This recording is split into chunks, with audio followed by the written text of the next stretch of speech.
we're at one of the blocks which had suffered from subsidence.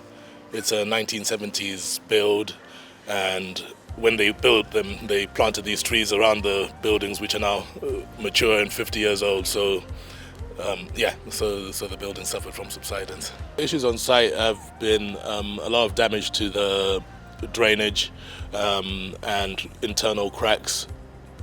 Well, in the communal areas and in the flats themselves, there's lateral cracks going across the ceilings and down the walls as well. Some of them almost 5 mil to 8 mil thick. When we first talked to contractors about the underpinning solutions, the traditional alternatives were, traditional underpinning, digging trenches and pouring concrete, and some contractors had piled foundations.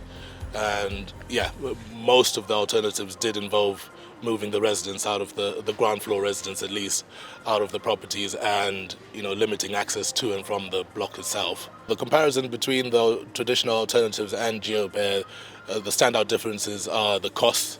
Geobear came at about 20% of the cost. The time, we were looking at 30 weeks, and Geobear could do it in 2 weeks for a block of 12 flats. And sustainability as well was an important key factor, where we wouldn't be ferrying concrete and soil away to and from the site, and we'd be using a much more sustainable product as well. The lessons learned from this project are to address the subsidence first and the affected areas after, so that I can get a specialist like Geobear in